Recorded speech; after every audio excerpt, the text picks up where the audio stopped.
வணக்கம் ஃப்ரெண்ட்ஸ். பாண்டியன் ஸ்டோரில் என்ன நடக்குதுன்னு ஒரு நட பார்த்துட்டு வரலாம் வாங்க. அரசியை நல்லபடியாக வீட்டுக்கு கூட்டிட்டு வந்துட. மீனா, ராஜி, குழலி 3 பேரும் அரசிக்கிட்ட பேசிட்டு இருக்காங்க. குழலி தான் வாயாடியாச்சே.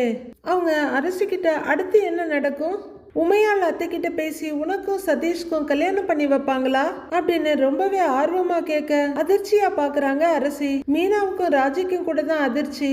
என்னது அப்படின்னு மீனா கேட்க கையெடுத்து கும்பிடுற அரசி, தயவு செஞ்சு என்ன ஆளை விடுங்க, நான் தெரியாம ஒருத்தங்கிட்ட பேசிட்டேன், போதும் போதுங்கிற அளவுக்கு அனுபவிச்சிட்டேன், இனி என் வாழ்க்கையில கல்யாணங்கிற ஒண்ணு இல்லவே இல்லை அப்படின்னு அரசி சொல்ல, அது எப்படி டி அப்படின்னு குழலி ஆரம்பிக்க, அண்ணி அரசி முதல்ல ஃப்ரீ ஆகட்டும், நல்லா படிக்கட்டும், படிப்பு முடிக்கட்டும், ஏதாவது ஒரு வேலைக்கு போகட்டுமேன்னு மீனா சொல்ல, ஆமா ஆமா கண்டிப்பா, அது வரைக்கும் மாமாவே அரசி கல்யாணத்தை பத்தி பேசினாலும் நாங்க ஒத்துக்க மாட்டோம்ப்பா, அரசிய சரின்னு சொல்ற வரைக்கும் கல்யாண பேச்சே கிடையாது அப்படின்னு ராஜி சொல்ல, சரியா சொன்ன ராஜின்னு மீனா சொல்லிட்டு இருக்காங்க.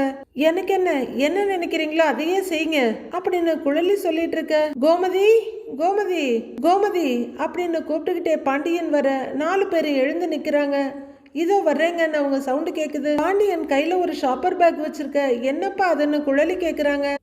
பார்சல்பா அப்படின்னு பாண்டியன் சொல்ல, என்னங்க அப்படின்னு வந்து கோமதி நிக்கிறாங்க. என்னப்பா வடையா, ஒரு 100-150 இருக்கும் போலயே, அம்பட்டு வடையை யார் திங்கிறது அப்படின்னு தின்னி பண்டாரம் குழலி கேட்க, வடையெல்லாம் இல்லப்பா, கோமதி நீ போய் பசங்களையும் கூப்பிடு, அப்படியே வரும்போது தட்டு டம்ளர் எல்லாத்தையும் எடுத்துக்கிட்டு வா அப்படின்னு பாண்டியன் சொல்ல, என்னங்க பார்சல்னு கேக்குறாங்க கோமதி. சாப்பாடை வாங்கிட்டு வந்திருக்கீங்க அப்படின்னு அவங்க கேட்க, ஆமாண்டி சாப்பாடு தான் வாங்கிட்டு வந்திருக்கேன் அப்படின்னு பாண்டியன் சொல்ல, ஏங்க எதுக்கு சாப்பாடு வாங்கிட்டு வந்திருக்கீங்க அப்படின்னு கோமதி கேட்க, இது என்னடி அநியாயமா இருக்கு, ஒரு குடும்ப தலைவனுக்கு ஹோட்டல்ல சாப்பாடு வாங்கிட்டு வர்ற உரிமை கூட இல்லையா அப்படின்னு பாண்டியன் கேட்க, இருக்குங்க, ஆனா குடும்ப தலைவி 3 மணி நேரமா சமையல் கட்டுல உருண்டு பெரண்டு வேலை செய்யறதுக்கு முன்னாடியில வாங்கிட்டு வந்திருக்கணும், குடும்ப தலைவிக்கு ஒரு போனையாவது போட்டு சொல்லியிருக்க கூடாதா அப்படின்னு கோமதி கேட்க, சமைச்சிட்டியா நீ அப்படின்னு பாண்டியன் கேட்க, ஆமா மாமா அதெல்லாம் அத்தை ஏற்கனவே சமைச்சு முடிச்சிட்டாங்க அப்படின்னு மயிலு சொல்ல, அடடா அப்படிங்கிற மாதிரி எல்லாரும் பார்த்துட்டு இருக்காங்க. என் பொண்ணு வந்திருக்கே அதுக்கு பிடிக்குமேன்னு அவசரமா கடையை அடிச்சுட்டு காரைக்குடியில் போய் பரோட்டா வாங்கிட்டு வந்திருக்கேன், என்ன ஒன்று நேரத்துக்கு வரணுமேங்கிற பரபரப்பில் ஃபோனை பண்ணி சொல்ல மறந்துட்டேன் அப்படின்னு பாண்டியன் சொல்ல, அரசி ஆச்சரியமா பார்க்குறாங்க. என்னப்பா பரோட்டா வாங்குறதுக்காக அவ்வளோ தூரம் போனீங்களா அப்படின்னு குழலி கேட்க, ஆமாப்பா சேது கடை அங்கதானே இருக்கு அப்படின்னு பாண்டியன் சொல்ல, அப்படிங்கிறாங்க குழலி. சேதுக்கடை பரோட்டானா அரசிக்கு அம்புட்டு பிடிக்குமே இல்லையாப்பா அப்படின்னு அரசியை பார்த்து கேட்க, அரசி என்ன பதில் சொல்றதுன்னு நிக்கிறாங்க. குழலி அப்படின்னு ஆர்வமா பார்த்துட்டு இருக்க குழலி, பரோட்டா, மட்டன் சுக்கா, சிக்கன் 65 இந்த மாதிரி நிறைய வாங்கிட்டு வந்திருக்கிறேன் அப்படின்னு பாண்டியன் சொல்ல, அப்படின்னு ஆசையா கேக்குறாங்க அவங்க. ஆமாப்பா அப்படின்னு குழலிக்கு பாண்டியன் சொல்லிட்டு இருக்க. அப்போ சமைச்சது என்ன பண்றது அப்படின்னு கோமதி கேட்க, சமைச்சத ஃப்ரிட்ஜில் எடுத்து வை, நாளைக்கு எல்லாரும் உட்காந்து சாப்பிட்டா போச்சு அப்படின்னு பாண்டியன் சொல்ல, நாளைக்கு யாராவது சாப்பிடாம இருங்க அப்புறம் இருக்கு அப்படின்னு முகத்தை திருப்பி தோல்ல இடிச்சிட்டு உள்ளர போறாங்க கோமதி. இவ கோவிச்சுக்கிறது நியாயம் தானே. அப்புறம் மயிலு அவைய எல்லாத்தையும் வர சொல்லுப்பா, போ அவனையும் வர சொல்லு அப்படின்னு ராஜி கிட்ட சொல்ல, சரிங்க மாமான்னு ராஜியும் உள்ளர போறாங்க. ஏன்பா எல்லாரும் போய் கை கழுவிட்டு வாங்க அப்படின்னு பாண்டியன் சொல்ல, அப்படின்னு குழலி போக, அரசி நீயும் போப்பா போய் கை கழுவிட்டு வா அப்படிங்கிற பாண்டியன், நீ எங்கேயும் போவேன், இங்கே இரு, அப்பா நானே உனக்கு ஊட்டி விடுறேன் அப்படின்னு சொல்ல, மெதுவா சரின்னு தலையாட்டுறாங்க அரசி. வீட்டுல ஹால்ல பாய வச்சு எல்லாரும் ஒரு சர்க்கிளா உட்கார்ந்து இருக்காங்க. குழலி சாப்பிடுற ஆர்வத்துல ரொம்ப சந்தோஷமா பாத்துக்கிட்டு இருக்க. மத்தவங்க எல்லாம் நார்மலா உட்கார்ந்து பாத்துட்டு இருக்காங்க. பரோட்டாவை தட்டுல பிச்சு போட்டுட்டு இருக்க பாண்டியன், பிக்கிறப்பவே வாசனை தூக்குதே, வாசனை வருதாப்பா உங்களுக்கெல்லாம் அப்படின்னு அவரே கேட்க, அப்படின்னு தலையாட்டுறாரு பழனி. குழலி பக்கம் திரும்புறவரு, ஏன்பா இந்த ஹோட்டல்ல நல்ல குறும்பாட்டு கறியை போட்டுதான் சால்னா வைப்பாங்க, அங்க இருக்க மட்டன் சுக்கால்லாம் வசமான குறும்பாடு அப்படின்னு அவரு பெருமையா சொல்ல, அப்படின்னு ஆர்வமா கேட்டுட்டு இருக்காங்க குழலி. கோழி கூட சொந்தமா பண்ண வச்சு வளர்க்குறாங்கன்னா பாத்துக்கேன். அவங்க பயன்படுத்துற எண்ணெய் கூட சூப்பர் எண்ணெய், செக்கு எண்ணெய் கோமதி. நல்லா மரச்செக்குல ஆட்டுல எண்ணெயை தான் ஊத்தி இருக்காரு. இங்க பாரு, பரோட்டாவை பிக்கிறப்பவே வாயில எச்சில் ஊறுது அப்படின்னு பயங்கரமா வர்ணிச்சு பில்டப் கொடுத்துக்கிட்டு பரோட்டாவை பிச்சுக்கிட்டே இருக்காரு பாண்டியன். அவரு சொல்றதை கேட்டு பழனியோட நாக்கு வெளியே வருது. கோமதி, இந்த பரோட்டாவில சால்னாவை சுத்தி ஊத்து அப்படின்னு பிளேட்டை நீட்ட கோமதி சால்னாவை மொண்டு ஊத்துறாங்க. அவங்க கரண்டில மொண்டு ஊத்திட்டு இருக்க. ஏய் இருடி, இப்படியா ஊத்துறது? நல்லா நல்லா அப்படி செழிப்பா ஊத்தணும். அப்படியே ஊத்தி அப்படியே பரோட்டாவை ஊற வச்சு அப்படியே சாப்பிட்டோம்னா அம்பட்டு ருசியா அல்வா மாதிரி இருக்கும். டேய், அந்த சிக்கன் எடுறா. டேய், உங்ககிட்ட இருக்கதே எடுத்துக்கூடுறா. இன்னும் 2 வையே. அப்படியே ஒரு சிக்கன் பீஸை வச்சு அப்படியே ஒன்னா பிசைஞ்சு நல்லா ஊற வச்சு, இங்க பாரு, எடுக்கிறப்பயே நல்லா இருக்கு, இந்தாப்பா ஒரு வாய் சாப்பிடு, சாப்பிட்டுட்டு எப்படி இருக்குன்னு சொல்லு அப்படின்னு பரோட்டாவோட பிராண்ட் அம்பாசிடர் மாதிரி பாண்டியன் பிசைஞ்சு அதை கையில எடுக்க அப்படின்னு வாயை நீட்டிட்டு வர்றாங்க குழலி. இந்தாப்பா அப்படிங்க குழலி இன்னும் கொஞ்சம் முன்னாடி வர, இந்தாப்பா அரசி அப்படின்னு அவர் நீட்ட குழலிக்கு ரொம்ப டிசப்பாயின்மெண்ட் ஆயிடுது. ஏமாந்து போய் பாக்குறாங்க வடை போச்சேன்னு, சாரி பரோட்டா போச்சேன்னு. அரசி அப்பாவையும் அப்படியே பாத்துக்கிட்டு இருக்க. இந்தாப்பா சாப்பிடு சாப்பிடு அப்படின்னு அவரு நீட்ட. சாப்பிடலன்னா கொண்டு போடுவேன்னு குழலி மிரட்ட அரசி அவங்களோட தலையை முன்னுக்கு நீட்டுறாங்க. ஒரு வாய் ஊட்டி விடுற பாண்டியன் அப்படிதான் அப்படின்னு சந்தோஷமா சிரிக்க கோமதி அதை விட சந்தோஷமா சிரிச்சிட்டு இருக்காங்க. எப்படி இருக்கு, நல்ல ருசியா இருக்கா அப்படின்னு பாண்டியன் கேட்க மந்திரிச்சுட்ட மாதிரியே இருக்கு அரசி. நல்லா இருக்குன்ற மாதிரி தலையை மட்டும் ஆட்டுறாங்க. எல்லாருக்கும் சுனாமில சிக்கி வீடு வந்த நிம்மதி இருக்கு. சரவணனும் செந்திலும் கண்ணில் வர்ற கண்ணீரை தொடச்சிட்டு பாக்குறாங்க. கதிர் ரொம்பவே பரவசமா இதை பாத்துக்கிட்டு இருக்க. அப்பா எனக்குன்னு கேக்குறாங்க குழலி. உனக்கு என்னப்பா, உனக்கு இல்லாததா? போட்டு புரோட்டாவையும் உனக்கே ஊட்டி விடுறேன் அப்பா இரு அப்படிங்கிற பாண்டியன் அடுத்த வாய் கையில எடுத்து குழலி இந்தாப்பான்னு ஊட்டி விடுறாரு. பாண்டியன் ஊட்டி விட்டதை வாங்கிக்கிற குழலி அப்படியே ஒரு சப்பிட்டு லைட்டா மென்னுட்டு அப்படின்னுட்டு இருக்காங்க. எப்படிப்பா இருக்குன்னு பாண்டியன் கேட்க, செம்ம அப்படின்னு குழலி சொல்லிட்டு இருக்க. பாண்டியன் பெருமையா சிரிச்சிட்டு இருக்க. அக்கா, எம்பட்டு நேரம் தான் அப்பா மகள்ங்க பாச பிணைப்பைய பாத்துக்கிட்டு இருக்கிறது. பிளேட் எடுத்து கொடுத்தீங்கன்னா நாங்கெல்லாம் சாப்பிடுவோம்லங்கிறாரு பழனி.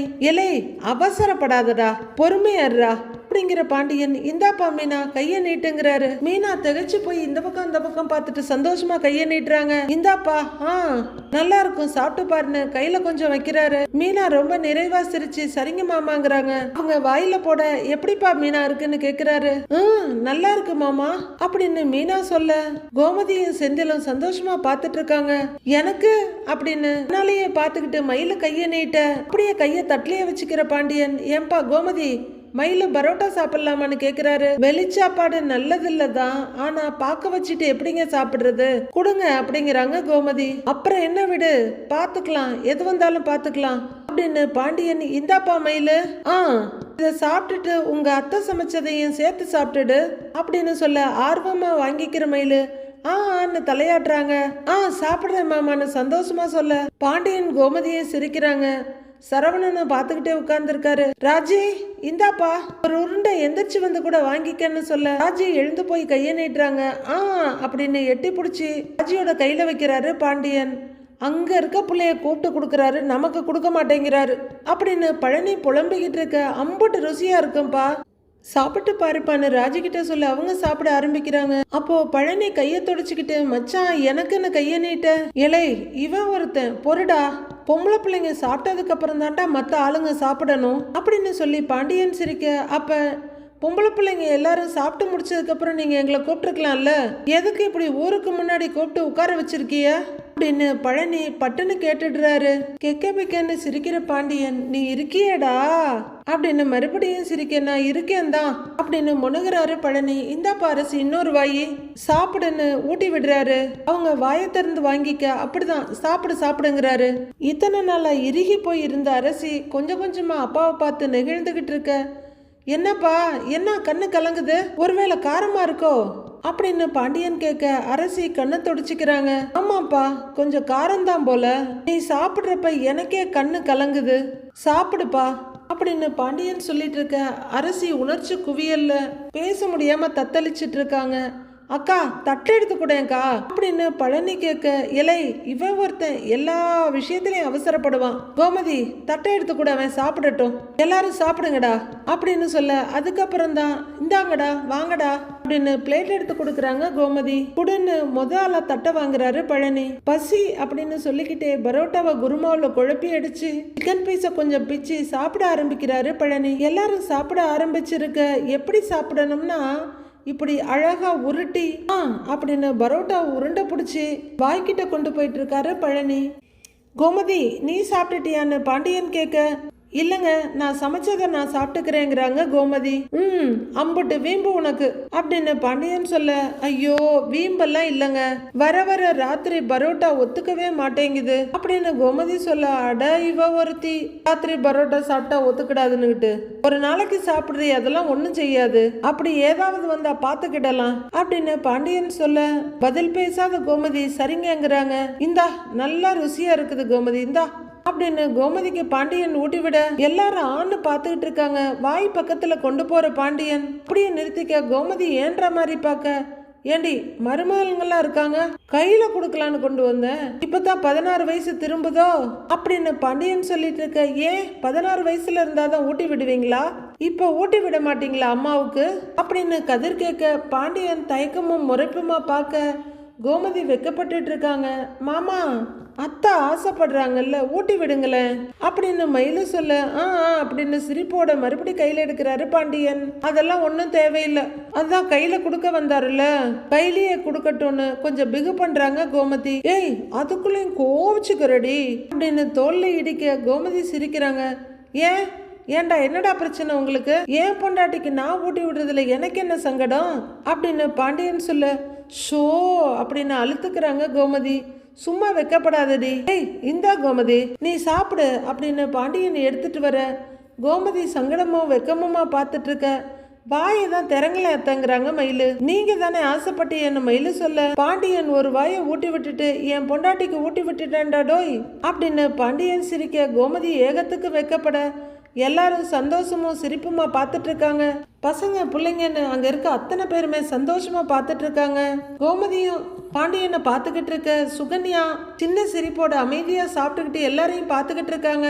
சாப்பிட்டு முடிச்சுட்டு அடுத்து ஒரு ஹாஃப் சர்க்கிளை கிரியேட் பண்ணி உட்காந்துக்கிட்டு வெத்தலைப்பாக்கோட இருக்காரு பாண்டியன். ஏன்பா அரிசி திருப்தியா சாப்பிட்டியா அப்படின்னு பாண்டியன் கேட்க, சாப்பிட்டேன்பான்னு தலையாட்டுறாங்க அரிசி. நானும் ரொம்ப திருப்தியா சாப்பிட்டேன்ப்பா, அப்ப நான் கிளம்புறேங்கிறாங்க குழலி. ஏன்பா அப்படின்னு பாண்டியனும் ஏண்டின்னு கோமதியும் கேக்குறாங்க. எங்க கிளம்புறேன்னு கோமதி கேட்க, எங்கன்னா எனக்கு என்ன வீடு கிடையாதா என்ன, நான் என் வீட்டுக்கு கிளம்ப வேணாமா அப்படின்னு குழலி சொல்ல, ஏன் நீ இருந்துட்டு காலையில போலாம்லங்கிறாங்க மயிலு. அட நீ வேறமா, என் புருஷன் அந்த தெரு முனையில தான் நிக்கிறாரு, நான் போறேன் அப்படிங்கிறாங்க குழலி. ஏங்கா மாமாவை வீட்டுக்கு வர சொல்லி இருக்கலாம்ல அப்படின்னு செந்தில் கேட்க, அட நீ வேறடா, என்ன வீட்டுல விட்டுட்டு அவர் எங்கேயோ வெளியில போறாராம், வேற ஏதோ வேலை இருக்கான், ரொம்ப டார்ச்சர் பண்றாரு, பிள்ளைய வேற மாமியார் கிட்ட விட்டுட்டு வந்தேன், அவ வேற என்ன பண்ணிட்டு இருக்கான்னு தெரியல, நான் கிளம்புறேங்கிறாங்க குழலி. சரவணா போய் தெருமுனை வரையிலும் விட்டுட்டு வாடா அப்படின்னு பாண்டியன் சொல்ல, சரிங்கப்பா அப்படின்னு கிளம்புறாரு சரவணன். அப்பாப்பா அதெல்லாம் வேண்டாம், நான் ஓடி ஆடி விளையாண்ட தெருவு தானே, நானே போய்க்கிறேன், வரேன்ப்பா. வரேம்மா, இதோ பாரு அரசி, இம்புட்டு பேரு உனக்கு பக்க பலமா இருக்கும், நீ சந்தோஷமா ஜாலியா இருக்கணும் சரியா அப்படின்னு குழலி சொல்ல, சரின்னு தலையை மட்டும் ஆட்டுறாங்க அரசி. சிரிடி அப்படின்னு குழலி சொல்ல கஷ்டப்பட்டு சிரிக்கிறாங்க அரசி.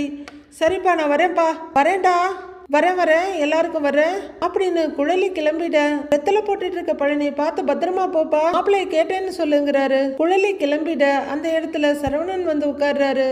அவர் ரைட் சைட்ல உட்கார்ந்துருக்க மகளை பார்த்து, இதை பாருப்பா, அப்பாவை பொறுத்த வரைக்கும் குடும்பம் தான் பலமே, என் குடும்பம் என் கூட இருக்குன்ற நம்பிக்கையில தான் நான் ஓடிக்கிட்டே இருக்கேன், எனக்கு இருக்கிற நம்பிக்கை உனக்கும் இருக்குல்ல அப்படின்னு பாண்டியன் கேட்க, இருக்குன்ற மாதிரி தலையாட்டுறாங்க அரசி. அதனாலதான் நடந்த விஷயத்தை பத்தி இனிமே யாருமே பேச வேணாம்னு சொல்லியிருக்கேன், என் மனசுக்குள்ள ஒரு சில கேள்விகள் கேட்கணும்னு உறுத்திக்கிட்டே இருக்குப்பா, அதுக்கு பதில் சொல்றியா அப்படின்னு பாண்டியன் கேட்க அரசியோட முகம் அப்படியே திடுக்குன்னு ஆயிடுது. என்னப்பா அப்படின்னு அரசி கேட்க, ராத்திரி அவனை பார்க்க போனில்ல, அதுக்கப்புறம் அவன் உன்னை கடத்திட்டு போனான், கொடுமைப்படுத்தினான், அதெல்லாம் வேற எல்லாம் சொல்லிட்டதான், எனக்கு என்னண்டா ஒரே ஒரு விஷயம்தான்ப்பா, எதுக்காக நீ அவனை பார்க்க போன அப்படின்னு பாண்டியன் கேட்க அரசி திக்குன்னு பாக்குறாங்க. ராஜியும் மீனாவும் கூட ஒருத்தர் பாத்துக்கிறாங்க பயத்தோட. சொல்லுப்பான்னு கேக்குறாரு பாண்டியன் மறுபடியும். அப்பா கோவப்படுவேன், ஏதாவது சொல்லுவேனெல்லாம், நீ பயப்படாத, யோசிக்காத, தைரியமா நடந்ததை சொல்லு, அவன் வீட்டுல வந்து உன்னை கடத்திக்கிட்டு போகல, ஆனா அவன் கூப்பிட்ட இடத்துக்கு நீ போயிருக்க, ஏன் போனன்னு கேக்குறாரு பாண்டியன். அரசி கஷ்டப்பட்டு கண்ணு மூடிட்டு உட்கார்ந்துருக்க, என்ன சொல்லி அவன் இடத்துக்கு உன்னை வர வச்சான்? கல்யாணத்துக்கு முத நாள் நைட்டு இம்புட்டு பேரு வீட்டுல இருக்கிறப்ப யார் கண்ணுக்கும் படாம நீ போயிருக்க. அந்த நேரத்துல நீ அவன் பேச்ச கேட்டு எடுத்த தப்பான முடிவு. சரிப்பா சொல்லு, ஏன் போன? நம்ம வீட்டுல யார்கிட்டயும் நீ இத பத்தி பேசல, உன் ஃப்ரெண்டு அப்படி இப்படின்னு வேற யாருக்காவது ஏதாவது பேசுனியா அப்படின்னு பாண்டியன் கேட்க, இல்லைன்னு தலையாட்டுறாங்க அரசி. இல்ல, உன் ஃப்ரெண்டு யாராவது அவனை போய் பார்க்க சொல்லி சொன்னாங்களா அப்படின்னு பாண்டியன் கேட்டுட்டு இருக்க, அரசி அப்படியே பயந்து தயங்கிட்டு இருக்க. ஆமா மாமா, இந்த மாதிரி தப்பான ஐடியாவெல்லாம் ஃப்ரெண்ட்ஸுங்க தான் கொடுப்பாங்க அப்படின்னு மயில சொல்ல, ஆமான்னு தலையாடுற பாண்டியன். சொல்லுப்பா அரசி, கேக்குறேன்ல, என்ன நடந்துச்சு? யார் பேச்சு கேட்டுக்கிட்டு நீ அங்க போன? அந்த நேரத்துக்கு அவன் கூப்பிட்ட இடத்துக்கு நீ போனதுக்கு என்ன காரணம், அதை சொல்லு அப்படின்னு பாண்டியன் கேட்டுட்டு இருக்க. கிச்சன்ல இருந்து வர்ற சுகன்யா அப்படியே வந்து நின்னு அரசிய பாத்துட்டு இருக்காங்க. சொல்லுப்பா, அப்பா கேக்குறேன்ல. அரசி, அப்பா மேல நம்பிக்கை இருந்தா சொல்லுப்பா அப்படின்னு கேட்டுட்டு இருக்க. அரசி மௌனமா பாத்துக்கிட்டு இருக்காங்க. சொல்லிடலாமான்னு மீனா ராஜி கிட்ட கேட்க, சொல்லிடலாங்கிறாங்க ராஜி. எழுந்துரு அப்படின்னு மீனா சொல்ல, ராஜி எழுந்திருக்கிறாங்க, மீனாவும் எழுந்திருக்கிறாங்க. அரசி, அப்பா தான் கேக்குறாருல சொல்லு அப்படின்னு கோமதி சொல்ல, சொல்லுப்பாங்கிறாரு பாண்டியன். ஆமா, நீங்க அரசி கிட்ட கேட்ட எல்லா கேள்விக்கு எங்க கிட்ட பதில் இருக்கு அப்படின்னு மீனா சொல்ல, அச்சச்சோன்னு அதிர்ந்து போய் பாக்குறாங்க அரசி. ஐயோ, இன்னும் இவங்களுக்கு என்னெல்லாம் தெரியும் அப்படிங்கிற மாதிரி கோமதி பார்க்க பாண்டியன் அதிர்ச்சியோட பாத்துட்டு இருக்காரு. இவ என்ன சொல்ல வர்றான்னு செந்தில் பாத்துட்டு இருக்க. சுகன்யாவும் அதிர்ச்சியோட பாக்குறாங்க. நடந்த எல்லா பிரச்சனைக்கும் காரணம் ஒரே ஒரு ஆள் தான் அப்படின்னு ராஜு சொல்ல, ஐயோ தேவையில்லாத அடுத்த பிரச்சனை ஆரம்பிச்சிருமோன்னு அரசி பயப்படுறாங்க.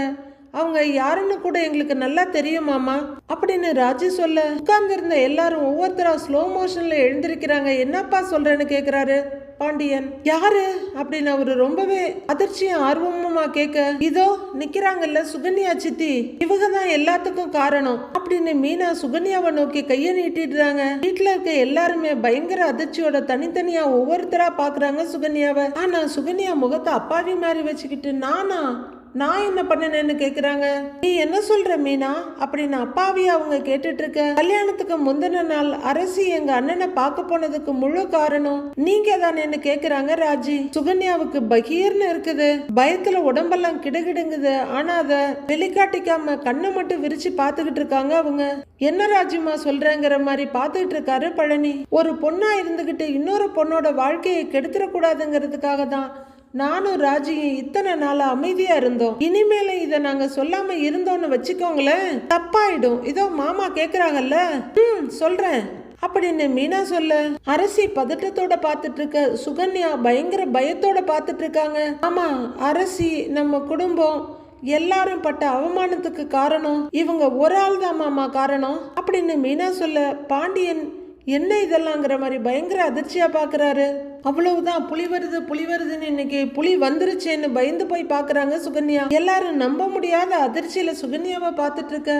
ஒரேட்டு முன்னாடி வர்ற சுகன்யா, நீங்க 2 பேரும் என்ன பேசிட்டு இருக்கீங்கன்னு எனக்கு புரியல அப்படின்னு பச்சையா புழுக, மச்சான் இவங்க என்ன சொல்றாங்க நீ எனக்கும் புரியலங்கிறாரு பழனி. கோமதி மீனா கிட்ட வந்து, ஏண்டி என்னடி நடக்குதுங்க, எங்களுக்கு தெரியாத அடுத்த ரகசியமா?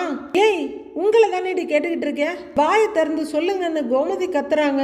சொல்றோம் அத்தை, சொல்றோம். அரசி கல்யாணத்தை நிறுத்தணும்னு எங்க அண்ணன் என்னென்னமோ முயற்சி பண்ணியிருக்கான், ஆனா எதுவுமே வேலைக்கு ஆகல அப்படின்னு ராஜி ஆரம்பிக்க, சுகன்யாவோட தொண்டை அப்படியே வறண்டு போயிருது. கஷ்டப்பட்டு எச்சில் முழுங்கிட்டு நிக்கிறாங்க. அவங்க கழுத்து எலும்பெல்லாம் தனித்தனியா தெரியுது. கடைசியில அரசியும் எங்க அண்ணனும் ஒன்னா இருக்கிற மாதிரி போட்டோலாம் அவனே உருவாக்கி இருக்கான் அப்படின்னு ராஜு சொல்லிட்டு இருக்க. பயங்கர அதிர்ச்சியும் பரிதவிப்புமா பாத்துட்டு இருக்காரு பாண்டியன். அதுக்கப்புறம் அந்த போட்டோவை வச்சு இவங்க மூலமா அரசிய மிரட்டி இருக்கான் அப்படின்னு ராஜு சொல்ல, எல்லோரோட பார்வையும் சுகன்யாவை எரிக்கிற மாதிரி பாக்குது.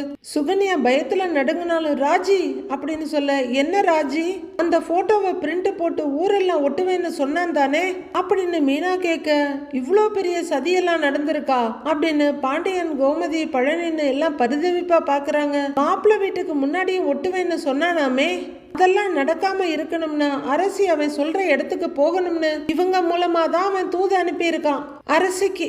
அப்படின்னு மீனா சொல்ல எல்லாரும் வெட்டுற மாதிரி பாக்குறாங்க சுகன்யாவை. இவங்க நல்லவங்களா இருந்தா என்ன பண்ணி இருக்கணும், வீட்டுல சொல்லி இருக்கணும். அதை பண்ணாம அரசி அவன் வர சொன்ன இடத்துக்கு அனுப்பி வச்சிருக்காங்க.